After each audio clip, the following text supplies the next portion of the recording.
Hello, my name is Vincent Creel, the city's public affairs manager, and I'm here to deliver today's Be Prepared report. This is being recorded on Wednesday, June 3rd, 2020 at 1:30 in the afternoon. We missed you in this venue yesterday, but we had a good live stream from Mayor Gillich during the city council meeting. We'll have more on that in a minute. Today, the Mississippi State Department of Health reports that 302 new cases of the coronavirus were identified statewide in the past 24 hours. This pushes the new total number of cases since March to 16,322. The department also reports that in the past 24 hours, there have been 15 new deaths attributed to the coronavirus. This chart shows you the total number of cases statewide since the crisis began. One thing to note about this chart is this: these numbers will never come down.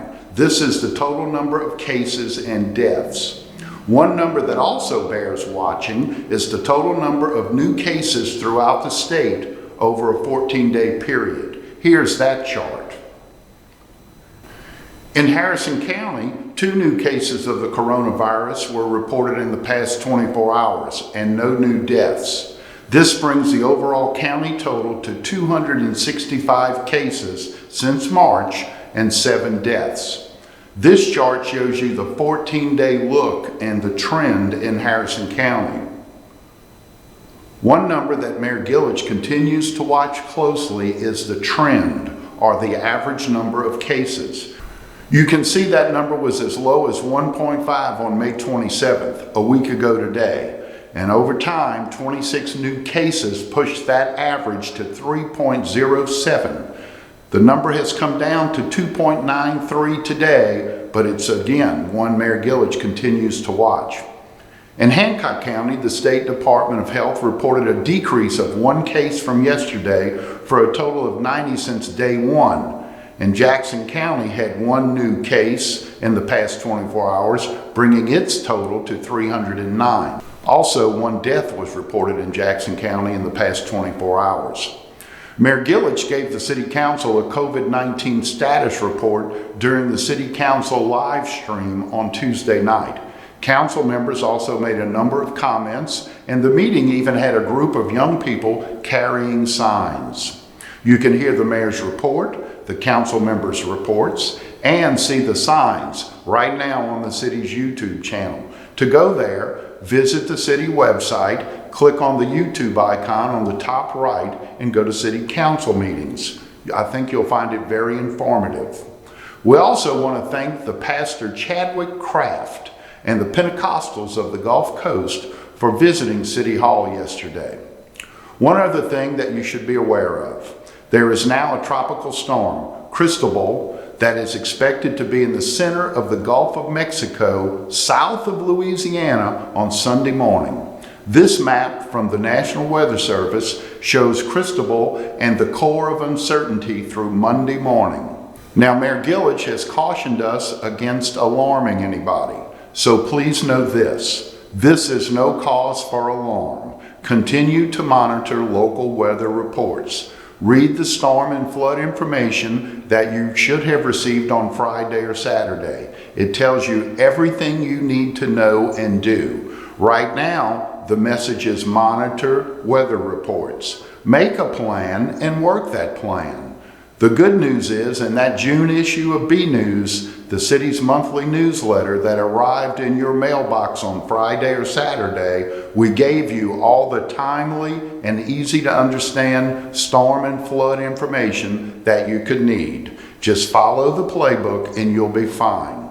One thing is for certain: wherever it makes landfall, and they're saying Louisiana right now, you're going to be hearing more about this storm over the next few days. As we say frequently, please pay attention and heed the advice.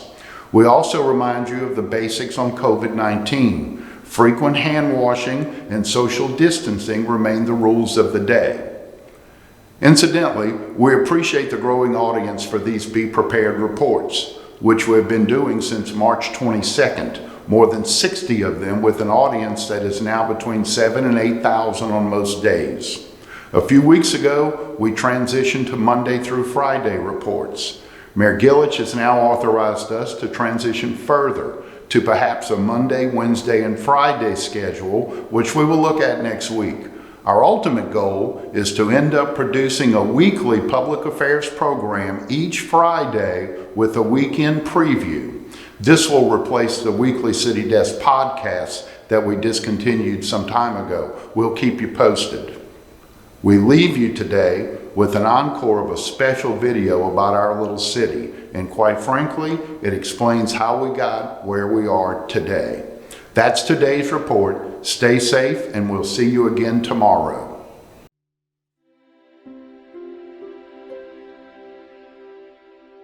In 1810, Biloxi's population was counted at just 420.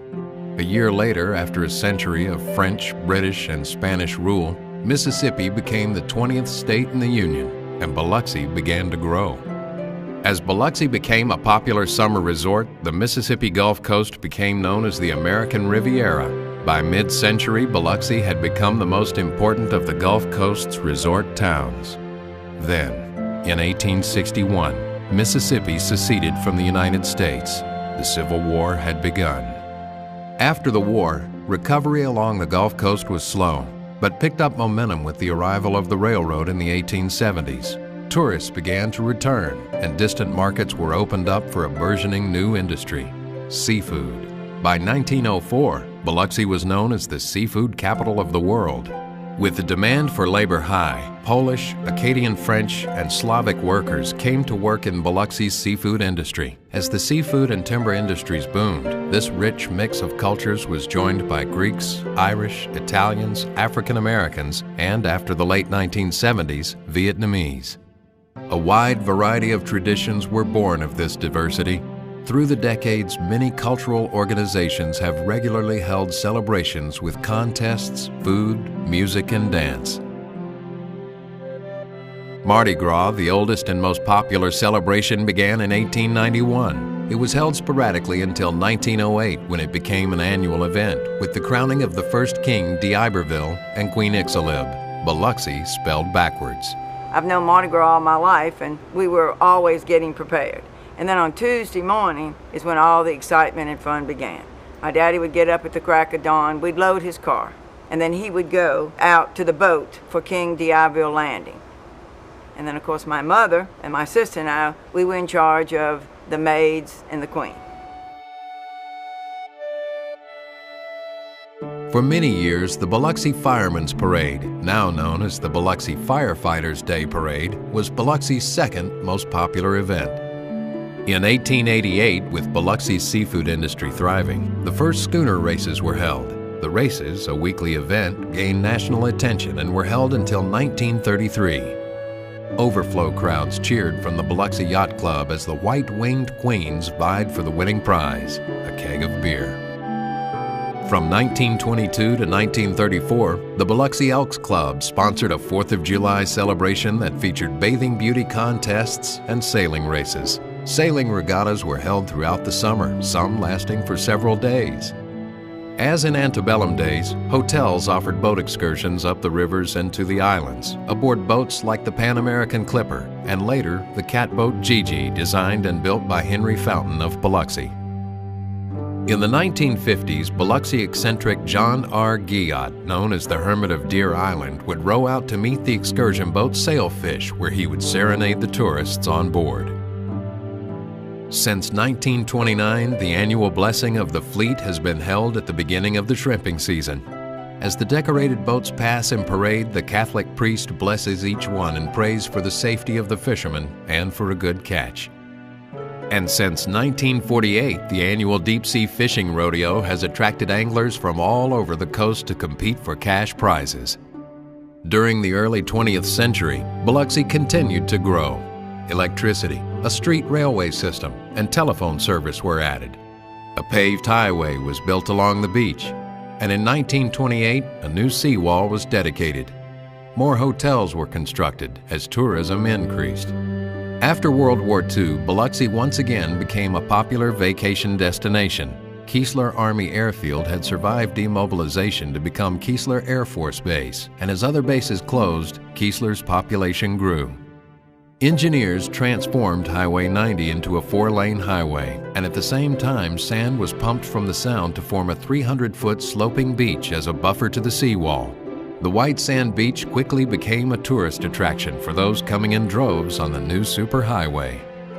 New motels, restaurants, and nightclubs sprang up along the beachfront. My most vivid memory of coming down that beach highway was on a Saturday night, and it was sheer lights. It was the Broadway of Mississippi.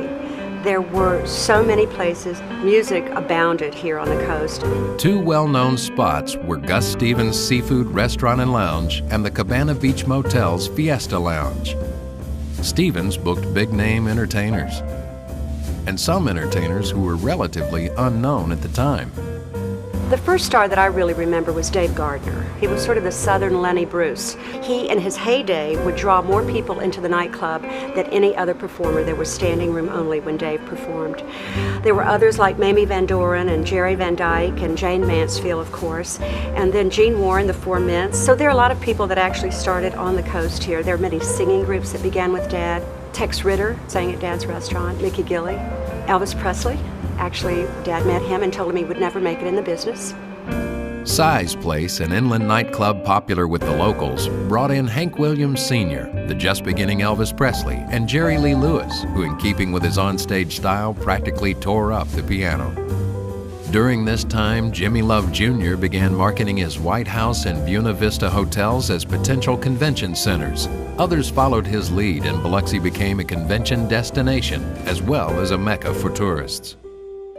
Then, in 1969, Hurricane Camille wrought destruction on the Mississippi Gulf Coast. In the wake of the storm, the people picked themselves up and began to rebuild. Biloxi's economy recovered slowly until 1992, when the state of Mississippi legalized dockside gaming, igniting the biggest economic boom in Biloxi's history. Then, in August 2005, Hurricane Katrina brought all of that to a standstill. Katrina hit the Mississippi Gulf Coast with high winds, heavy rains, and a 26.5-foot storm surge, causing massive damage to the area and killing 53 people. 5,000 businesses and homes in Biloxi were destroyed. As they had throughout history, the people of Biloxi would gather the strength to rebuild. The Beau Rivage reopened just 1 year to the day after Katrina. Today, Biloxi is once again a major vacation destination, offering a wealth of outdoor activities, outstanding seafood, and casino gambling. Welcome to Biloxi.